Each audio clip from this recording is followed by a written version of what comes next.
You know on the beat every time, no. I would like to personally welcome you to Man Hour After Dark. Say that thing. Why I bring you the host, Mike, Buck, and Cone. You know who coming to the stage. Sports talk than what you about to hear right here. I second that. Go. You know that it's us when we talking about sports. Giving you facts on the field to the core. Tune in, we need the support. 1 hour too short, then listen some more. On all your stations, not dropping no music. Stripes like Adidas, but Nike just do it. Down 4 in the 4th, we go for the win. Michael 2 seconds, we taking it in. Buck, Mike, and Combs, you know what's going on.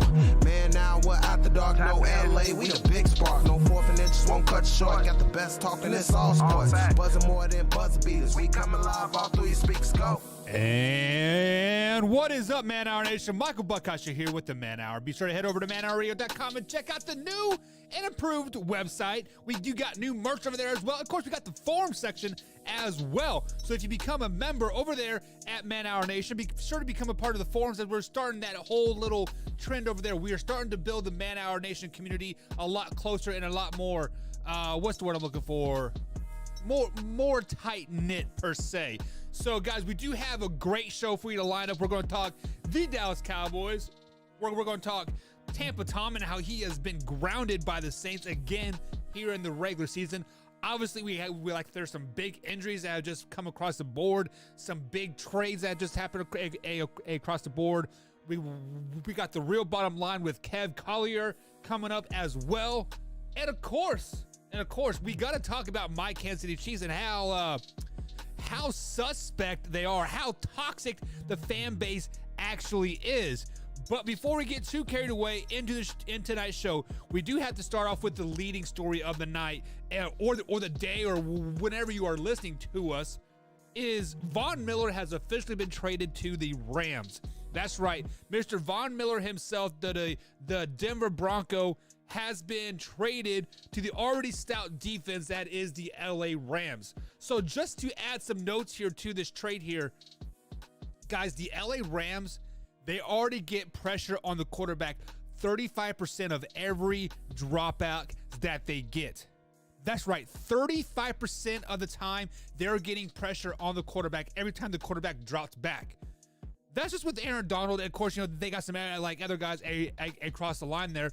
But when you add a person like Von Miller onto that team, that easily going to probably jump that up to probably at least 10%, right? So we're probably looking at 50% of the time that quarterbacks that face the LA Rams, when they drop back to pass, they are going to get pressure on the quarterback moving forward. Can you guys wrap your head around that? This Rams defense that is already freaking stout. They were probably already Super Bowl caliber before, this trade had even thought about happening. And now that the trade is happening, is now the trade has been finalized and happened, we're like, damn, are the Rams Super Bowl favorites now? We're not even talking about the offense yet. The freaking amazing year that Cooper Kupp is already having. Matthew Stafford is playing like a young Matthew Stafford again, energetic and fiery, and Sean McVay is the old Sean McVay of old with this offensive guru and all that crap. Guys, do you realize what we are about to get our hands into here? It is... Let me go ahead and unplug that upload. We don't care about that upload anymore. Everything's twitching out on me, so we'll go ahead and get the internet working again here. But, man, wow, guys. The Rams, hands down, have to be the Super Bowl favorites now. There is no freaking question in my mind whatsoever that they are not Super Bowl favorites now. If you guys are going to tell me anything different, I'm going to look you straight in your eye. I'm going to call you a liar. I'm going to tell you, go look at the roster again. I don't care if you guys say, oh, it's just on paper. It's just on paper. Guys, the Rams have proven that they are a Super Bowl caliber team before adding Von Miller to this schedule, or to this roster. Adding Von Miller, a couple more games with Matthew Stafford at the helm and Sean McVay sharing each other's wives, it is game over. Do you guys fully understand that? It is absolutely game over for the rest of the NFC now that this trade has happened. Sorry. it's just the way it is. So guys, hopefully the stream starts to come back up here a little bit. I was trying to upload the breaks here while the show is happening, but man, it's going super slow. So hopefully everything's back to normal. I do see some people popping up in the chat here. I see my man Drew. Drew, what is going on tonight, man? Howdy to you as well. Good sir, guys. Shout out to Trace and Trent. You guys are always in here on the Twitter machine. I definitely appreciate you guys. And Facebook user, I don't know who you are, but be sure to go ahead and click on the approve for me to see your chat, and so I can see what is going on here. Drew says Von Miller got traded to the Rams. Yeah, Drew, you are hearing it correct. So I want to say about 2:00 this afternoon, everything kind of started to break out, and it has officially been finalized here about 6 p.m. East Coast time. So Von Miller is officially heading to LA to play for the Rams. Now, if you guys are following me on Twitter, I heard a little birdie that say that there was a big trade getting ready to happen with the AFC West and the NFC West.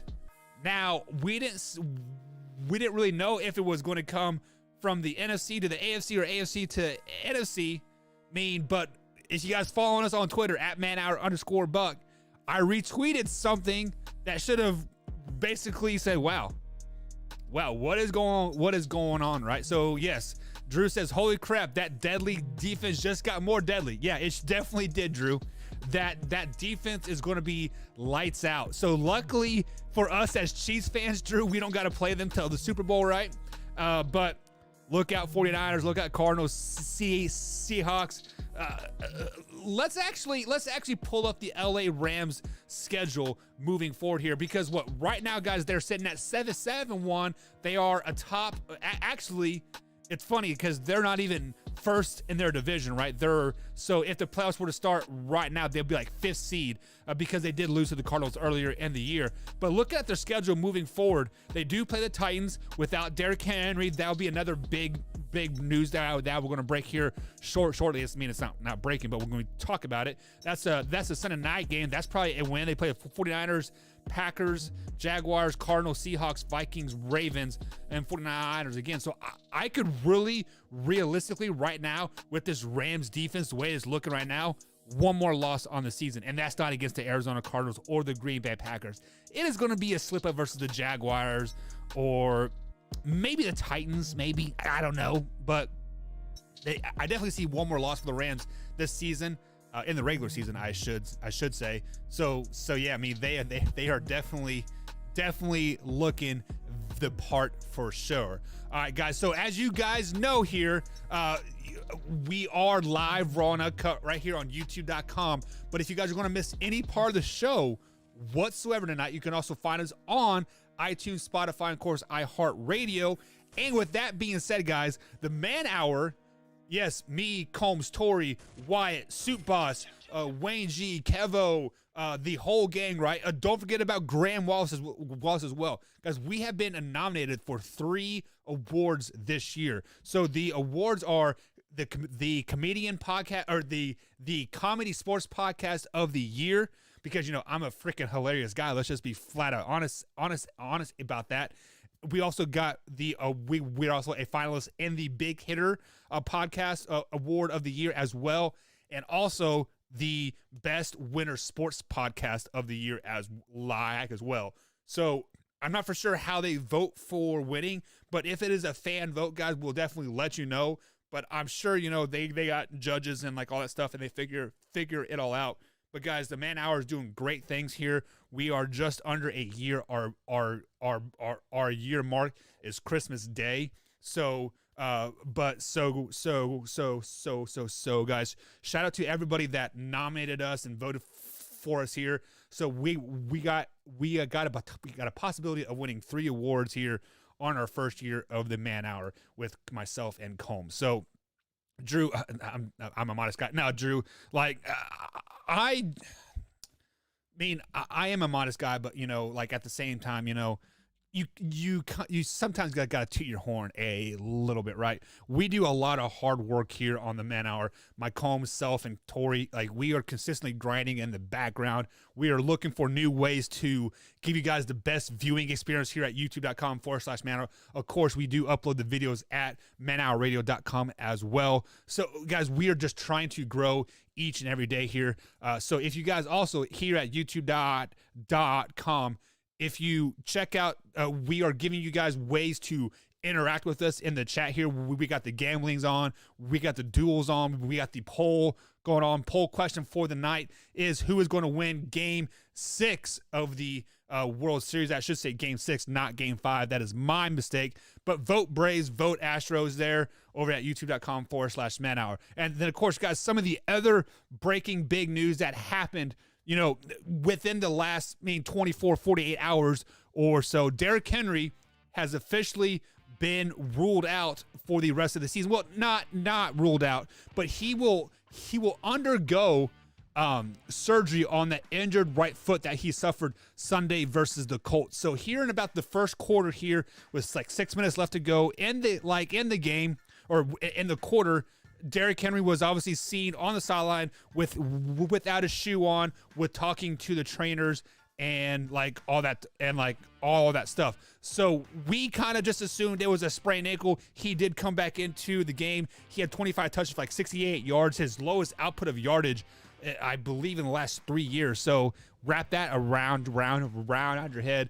But it has been deemed after an MRI Sunday after the game and a second opinion Monday here today that he will have to have surgery on his ankle Tuesday morning, and he is more than likely going to be out for the rest of the season. So when we look at that, on the Sports Trash Talk page on facebook.com/Man Hour Sports Talk, we posted a picture of Ryan Tannehill in a Miami Dolphin uniform. Actually, we shared it, I should say. We didn't post it. We didn't make it. I don't want to take any credit for that at all. We posted it, right? Or shared it. Ryan Tannehill has been a top 15 quarterback with Derrick Henry on the lineup. I mean, it is very, very easy to play good, play decent when you have a person like Derrick Henry behind you. You hand the ball to him 30 plus times a game, and you only got to throw it 20 plus times a game and maybe complete 12. But obviously Ryan Tannehill has been above and beyond that. He threw for 246 yards versus the Chiefs. I don't know the stats against the Colts, but this is the first time in Tennessee when Ryan Tannehill has been the guy, right? Without Marcus Mariota breathing over his shoulder. Is he going to revert back to his Miami days where he was just kind of man, I'm just going to be mediocre at best. I'm going to throw the ball a lot and throw a lot of interceptions and kind of just be whatever happens, right? So with that being said, guys, this true test, I believe, yes, the Rams play the Tennessee Titans here on Sunday Night Football next week, week 9. We will see how bad the Tennessee Titans are without Derrick Henry in the lineup. Yes, Ryan Tannehill, mark my words, was a top 15 quarterback with Derrick Henry in the lineup. Now, I want to see how good this Tennessee offense is, this Tennessee Titans team is without their rock on the roster, because we've seen it with the Dallas Cowboys. When Dak Prescott went down, the Dallas Cowboys sucked. They were, let's just be flat out honest, they were flat out horrible. Yes, they still had a chance to win the East and make the playoffs, whatever, yada, yada, yada. Call it what you want, the NFC least, right? But I think now the Tennessee Titans are out of the playoff picture. The Colts are looking good, and the AFC is loaded. So if you want to come out of the South Division, you're probably going to have to win the division. And I think the Tennessee Titans without Derrick Henry cannot win that division. I'm going to give it to the Colts, but hopefully Ryan Tannehill does figure it out and somehow stay his forward progress, that has been the last 3 years. He is kind of like Derek Carr, right? Kind of flying under the radar, getting better and better each and every day. Or not each and every, but each and every season, right? My bad. So Drew says I'm going to be in and out tonight doing deliveries. Drew, you do you, man. We are always here for you, and we are always glad that you take your time out of your busy day to tune into the Man Hour. Definitely much appreciated, my man. So now let's get into, guys, arguably, no. That's right. Is the biggest story of the weekend. No, it is not going to be Tampa Tom. No, it's not going to be the Pittsburgh Steelers. No, it's not going to be the Kansas City Chiefs. It's going to be the Dallas Cowboys. The Dallas Cowboys went into Minnesota and put a waxing on the Vikings Sunday night. Yes, you can say what you want. It was only a 2016 score, whatever, right? Cowboys played without Dak Prescott. Zeke Elliott looked like Zeke of old. Give Zeke the ball, feed him, and let that big SOB run people over. That's exactly what Zeke did. Tony Pollard looked like a great number 2 back. Amari Cooper finally played great on the road. Guys, the Dallas Cowboys right now are the best team in the NFC. That's right, I said it. Let me repeat it for the people in the back. Are you guys ready? The Dallas Cowboys are the best team in the NFC. Better than the Cardinals, better than the Packers, better than the Bucks, better than the Rams. Do I need to go on? Right there's 4 teams that they're better on. Guys, right now the Dallas Cowboys are the Super Bowl favorites in the NFC over the Rams, even with the recently traded Von Miller. Why? Because Amari Cooper looked like a man on Sunday night. That final drive of the game, Amari Cooper had 2 huge catches. One, obviously, in the end zone to seal the game, right? And then the first one was that juggling catch that he caught. Cooper rushed through a decent ball, but it was into Dover coverage, and somehow, some way, Amari Cooper tipped it to himself again in a dive and caught it for a huge first down, putting them in the red zone and basically lining them up for the game-winning fade pass to Amari Cooper in the end zone, which was another. It was not a great throw by any means, but a quarterback once told me that I coached with in like high school, Mr. Bryce Smith himself. He said quarterbacks don't got to be great. Quarterbacks just got to put the ball in the air and let their athletes go get them. And that's exactly what Amari Cooper did in that's what Cooper Rush did in the end zone for the final play of the game, the final touchdown of the game. He put the ball up and let Amari Cooper go get it. So, guys, Amari Cooper right now, arguably a top 10 receiver in the league. Now, there have been questions of like Amari Cooper can't play on the road. Amari Cooper can't do this, and this. Amari Cooper was great at home. He was probably a top 5 receiver when he played at home. But for whatever reason, like on the road, he shit the bed. His butthole puckered, and he just played like shit. Let's just be honest. He played like shit. He played like Kirk Cousins does in prime time. But for whatever reason, last night, Amari Cooper stepped up and finally got over that hump and become the Pro Bowl top 10 receiver that we all know he can be for the Dallas Cowboys. Now, with that being said, when I said Zeke is back to being Zeke, so if you guys remember a couple years ago when Zeke first entered in the league, he was basically Derrick Henry before Derrick Henry was Derrick Henry. That's a lot of Derrick Henrys in one Derrick Henry sentence. Can I say Derrick Henry one more time without referring to Derrick Henry but meaning Derrick Henry? Yeah, I can. So Zeke Elliott looked like Derrick Henry before Derrick Henry was Derrick Henry, meaning he was bigger, he was faster, he was stronger than anybody that came up to him head to head. Zeke was not afraid to lower his head and bulldoze you over and over and over. And that's exactly what we saw last night. Zeke Elliott put the team on his back. Cooper Rush hit him in the passing game, gave the ball to him a lot, and Zeke Elliott lowered his shoulder, brought the boom, and he looked like he was a man on the mission. Zeke Elliott knew that the game was going to be won through his hands, and he has solidified Mike McCarty and what's his name? Kellen Moore, the offensive coordinator, they have finally solidified, like, hey, we can be successful running the ball and win a lot of ball games. Guys, right now the Dallas Cowboys are 7-0 in the league. So after dropping their first game of the year to the old Tampa Bay Buccaneers, we'll be talking about Tampa Tom here in a little bit. But the Dallas Cowboys are now 6-0 this season. And if you guys remember correctly here, I said if Dak Prescott is not over 90%, he should not play this game. I think Cooper Rush and the Dallas Cowboys can beat the Minnesota Vikings at home with Cooper Rush and a solid running game from Zeke Elliott, and that's exactly what they did. Now, I can say the same thing about the Broncos and the Falcons as well. Give Zeke the ball, let him eat, let Amari Cooper do big things. Both games are at home, so Amari Cooper will perform, right? So if Dak Prescott is not 100%, I'm going to take a page out of what Dallas Cowboys are saying. We are in it for the long haul. We are not in it to win week to week. And the Dallas Cowboys are in a very good position to basically just win week to week to week. They are 6-1 in the NFL, right? They are first in the NFC East. They are, I believe, ranked third right now in the playoffs. It should be second, right? So they're probably third behind the Packers and the Cardinals.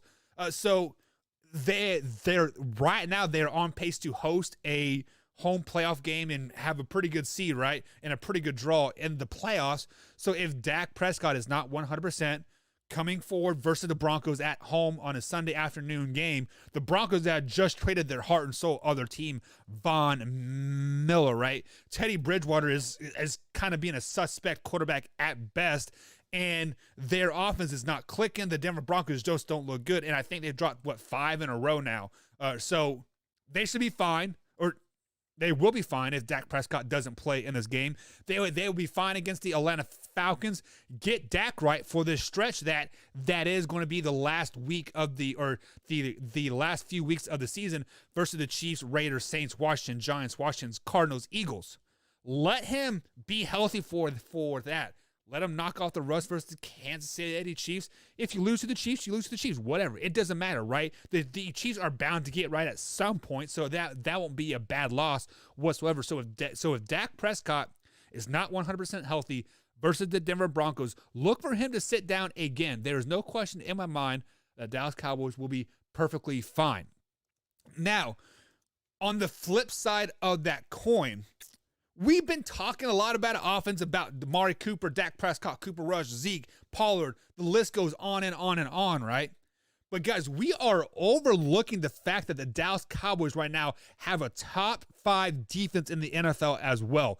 Micah Parsons is playing like a man on a mission. He adds, just his body alone adds so much speed to that defense that I cannot wrap my head around how fast, how physical, how aggressive Micah Parsons is, play after play after play. I saw a play where they ran a wide receiver bubble screen. I can't remember who it was to. I think it was to Thielen, maybe. Micah Parsons gets blocked. Thielen's probably 3 or 4 yards up the field. Micah Parsons comes up and runs him down and tackles him for like a 2-yard gain. A 2-yard gain from a freaking defensive end / linebacker / whatever you want to call him, right? He ran him down. He ran down a wide receiver from a linebacker position. That just shows you how big, how physical, how strong he is. Now, let's not forget Trayvon Diggs. Granted, he did not have an interception. His interception streak broke at 7 games in a row, but he already has 8 or 9 on the season. And for some reason, people keep challenging him. Yes, the Kirk Cousins and the Vikings scored a touchdown on on him, right? Things happen sometimes when you party naked. That's just the way it is. Sometimes you get beat when you gamble. That's just the way it is. But I think they only had 3 or 4 catches on him all night, and they targeted him 12 times. Why are teams still trying to challenge Trayvon Diggs is absolutely beyond me. And we're not even talking about arguably the second or third best middle linebacker in all of NFL, and that's Van Der Esch. Like, he was a first-round pick a couple years ago. Yes, he had neck surgery. He was brought in there to replace Sean Lee. He got a chance to play with Sean Lee for 2 years. He learned from Sean Lee. Sean Lee, best linebacker in Cowboys history. I don't care what people say. When Sean Lee was in the game and not injured, that defense changed. And right now, Diggs, with Parsons, with Vander Esch, guys, this Cowboys defense right now is top 5. And they are on a mission. They're on a mission from God. They're on a mission from God, as they say in the Blues Brothers, right? We're on a mission from God. But guys, Cowboys defense is a top 5.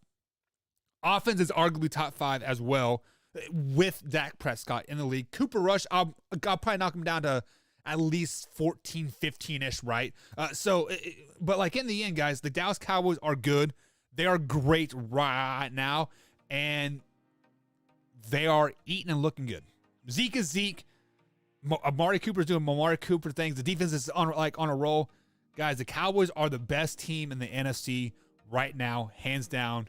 Don't at me, but if you want to, at @manhour _Buck on the old Twitter machine, guys. We're up against the first break tonight, guys. As we do got some more sports talk happening, we are going to talk about the Tampa Bay Bucks coming up here. We're going to talk about that Jameis Winston injury. He is out for the season. Obviously, if you guys have not heard, the Pittsburgh Steelers get a win over the Cleveland Browns. We got Kevo coming up as well with the bottom line, the real bottom line with Kevo. And then we got a little bit of controversy in Kansas City. Imagine that, guys. All that and much, much more, guys, coming up on the Man Hour. Stay tuned. This is must-see TV. Yeah, look, the Bengals are going to be good. Joe Burrow is going to be must-watch TV. Other than the divisional games, I would circle that Week 5 game against the Green Bay Packers.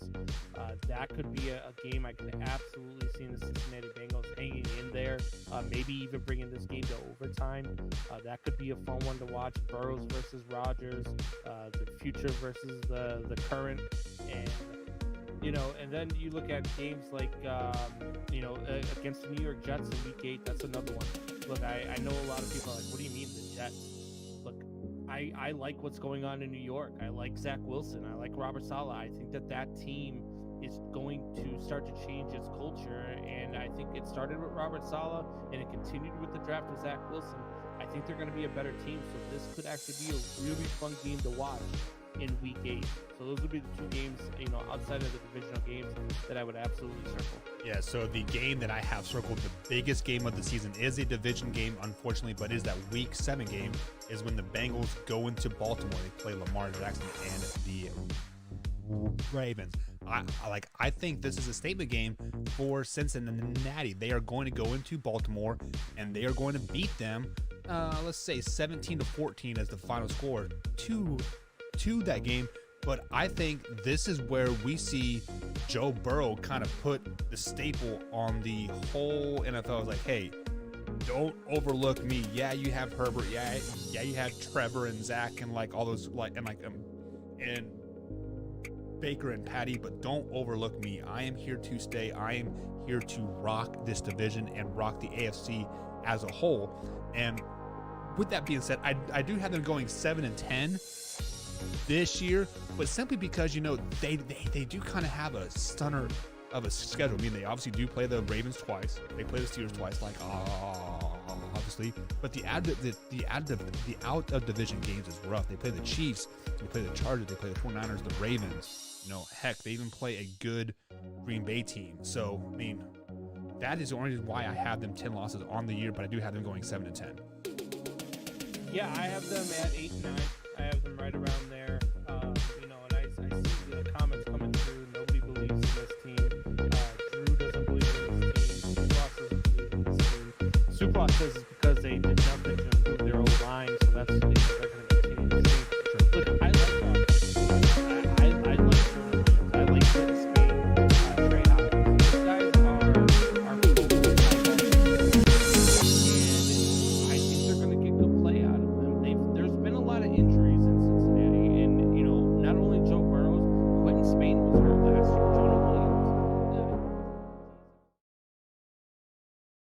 games this year that is must-see TV. Yeah, look, the Bengals are going to be good.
But the guy's got hands. He does the have guy's hands. got really good hands. And if he develops a chemistry with you, that's going to make, what's his name, Marquez Callaway, that's going to make him even more dangerous. True. I see what you're saying, but besides the big catch and a couple okay seasons in New York, what has Odell Beckham Jr. really done for you? He is the most overrated receiver in the NFL that I've ever seen. I don't disagree.